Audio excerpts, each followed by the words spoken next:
Tonight, 3 new coronavirus cases are confirmed at the University of Idaho. And more information on the pass fail option at WSU. Murrow News 8 starts now. Murrow News 8 starts right now.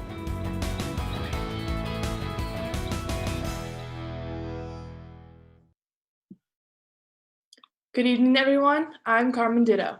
And I'm Caitlin Rappel. Welcome back to Murrow News 8. The total number of COVID-19 cases at the University of Idaho is now up to 3. According to a letter sent out to students and staff, a 21-year-old Boise-based student tested positive for the virus. The last time this student attended an in-person class was March 19th at the Boise Water Center. A 38-year-old education graduate student also tested positive, but they attend U of I remotely from out of state. As most of you probably know, WSU is offering students the option to take a pass-fail grade for any of their classes this semester. Since the announcement, a lot of questions have come from students about what exactly this means. Murrow News reporter Ariel Yakabazi decided to take a little deep to try and answer some of those questions. From this to this, in just a few short weeks, the campuses of Washington State University have all transitioned to online learning, leaving the once booming campus empty. Along with this change comes another. WSU is now offering a pass-fail option for its students. I think it's a really good thing because I didn't, pay tuition to go online classes. I paid for Wazoo so that I could go to classes in person and then learn in the way that I want to learn. While students are getting comfy at home and getting used to online learning, they now have a little bit of a cushion. Like many students, I myself am working from home. Now that students have to work online, they don't really need to come back to school, and it's not really what they signed up for. But now students have the option to apply for a pass-fail. What does this mean? Let's break it down a little bit. Mackenzie Johnson, advisor at the Edward R. Murrow College of Communication, explains what the pass-fail option entails. You still earn a letter grade for the course, but what appears on your final transcript would be either you pass the class with a C or better, you get a low pass, and that's a C minus, a D plus, or a D, or you receive an F if you actually earn an F in the class. But something that students should keep in mind, the pass-fail option varies from college to college and what courses you can use the option on. Vice President for Marketing and Communication for WSU, Phil Weiler, explained some important new deadlines with this new option. A couple things that we did to really expand the ability for people to make good decisions. One is the deadline now for pass-fail has been extended until the 1st of June. So that's actually even after the semester has ended, you'll have the ability to make some decisions about whether you want to take a course graded or as pass-fail. If you decide that you want to withdraw from a course for some reason, we've extended that deadline to May 1st. Students are also able to withdraw from up to 6 classes this semester. As with any academic concerns or conflicts, you can contact your advisor with any questions you may have about this pass-fail option. Reporting in Pullman, I'm Ariel Yakabazi, Murrow News 8. According to Como News in Olympia yesterday, Governor Jay Inslee extended Washington's stay-at-home order through May 4th. The order was set to end in 2 weeks, but was pushed as coronavirus cases in the state have doubled since the order was originally put into place. Inslee says the extension is, quote, justified and morally necessary, end quote, as the virus has killed more than 270 people in Washington state alone.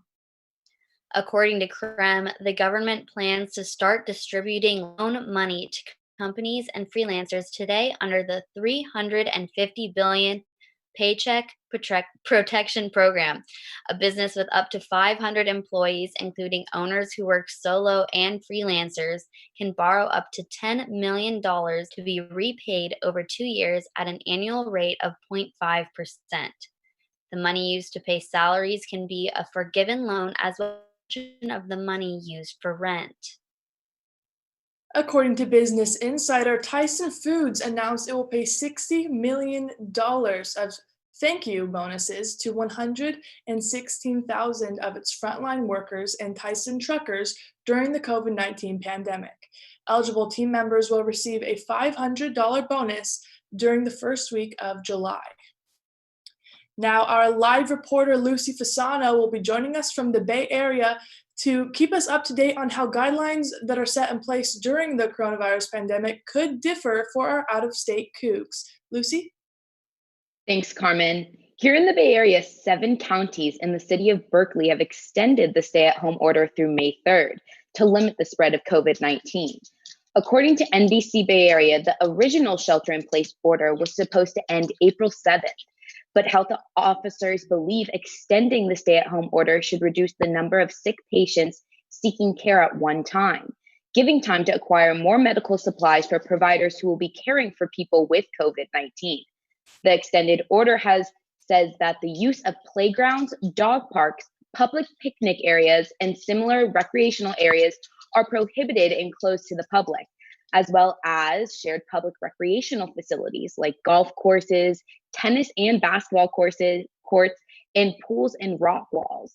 Stores are now limiting the amount of people allowed in at one time and providing guidance on how to control shopping lines. These guidelines are similar to the stay-at-home order in Washington, so remember to stay 6 feet away from people not living in your household when going out, and encourage friends and family to stay at home unless it is necessary to leave your house. Thank you so much. I'm Lucy Fasano reporting from Alameda, California. Back to you, Caitlin. Thanks, Lucy. With many universities making the switch to online learning, many people are asking the question, will I see any sort of refund? Well, it seems as though, according to the Wall Street Journal, that decision is going to be based on the institution they attend. Many schools have said they plan to prorate charges for room and board depending on when they had to leave. As for tuition, that is still up in the air. The argument behind that is that classes are still taking place, just in a different environment. However, students and their families can request a financial aid review if they've been hit hard, as financial aid administrators have statutory authority to adjust a student's cost of attendance. There is yet to be any clear confirmation or denial that WSU will issue refunds to students other than for residence halls. Heading back to Pullman, Kirsten Rosser has our weather update for today. Kirsten, is Pullman expecting anything crazy again? Thanks, Caitlin. Well, let me tell you, it looks like today in Pullman, you should have a high around 45 and a low of 27.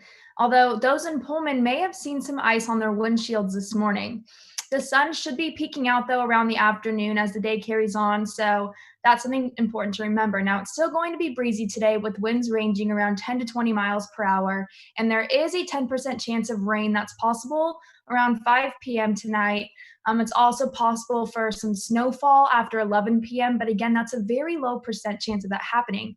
Now, if we take a look at the radar, this is going to show us how the clouds were moving this morning. Now, what's important to know for this upcoming week is that there will be some unsettled, cool weather in the early mornings until the afternoon.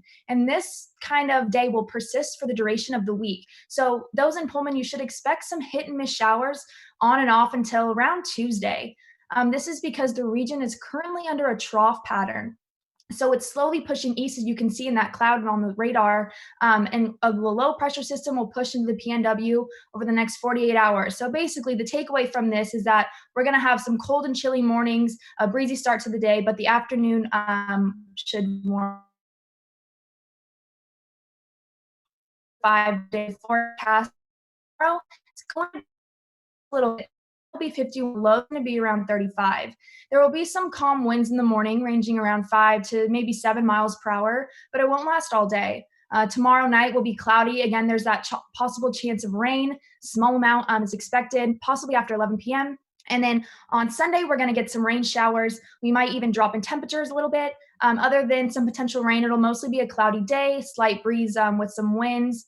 And again, Sunday night, it'll hit again with that 20% chance of rain, which can kind of be expected every night this week.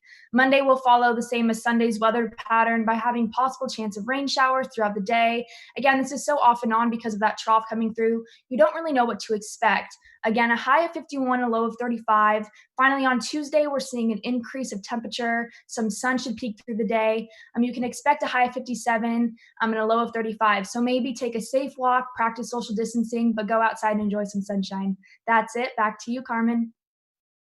Thanks so much, Kirsten.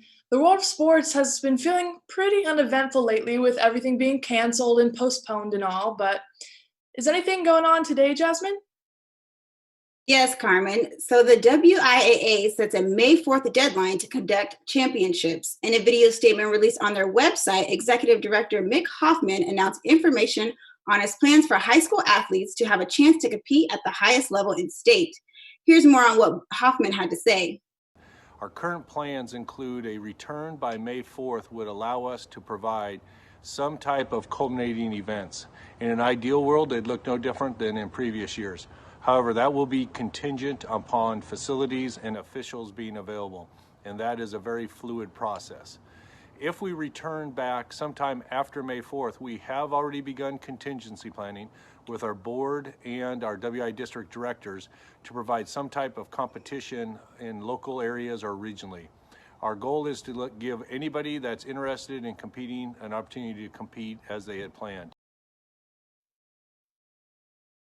In a recent tweet released earlier today, the WNBA will postpone the start of its training camp and tip of the regular season.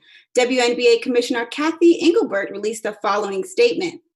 As developments continue to emerge around the COVID-19 pandemic, including the extension of social distancing guidelines in the United States through April 30th, the WNBA will postpone the start of its training camps and tip of the regular season originally scheduled for May 15th. Engelbert went on to say, in the meantime, the league and our teams will remain focused on preparing for the upcoming virtual WNBA Draft 2020 presentation by State Farm on April 17th. Despite the major shutdown in sports, first-year baseball coach Brian Green explains how WSU players are staying sharp in the midst of the pandemic and statewide stay-at-home orders. Coach Green said he conducts daily meetings on Zoom and Skype for players to connect with coaches on ways to help on the field. Here's Coach Green talking with Matt Shazaba about how the future may look for senior players. I want to see those guys get out and get into professional baseball if all possible. They've earned it. Great story, AJ Block. I'm sure we'll touch on that, what he did this year and his turnaround. But for us, how it affects us with only 2 seniors, you really just look at the numbers of kids coming in. Obviously we've got a pretty large recruiting class coming in. That's all I got in sports. Back to you, Carmen. Well, thank you, Jasmine. Archie Kelter, a resident of Glasgow, Scotland, shared a video on Twitter of a piper walking down a street of Glasgow playing a Scotland the Brave on his bagpipes. The song was being played in honor of the health workers battling the coronavirus. Just an example of one person going out of their way to try and bring light to a dark situation. Caitlin, I love seeing stuff like this. It seems like every day there's a different story of someone doing what they can to help in these types of times. So it's what we need these days. Exactly. I agree. That is all we have for you today at Murrow News 8. You can watch us live on YouTube every weekday at 5:30. News content can still be found at nwpb.org/MN8, and don't forget to follow us on social media. Have a good weekend, stay home, and stay healthy.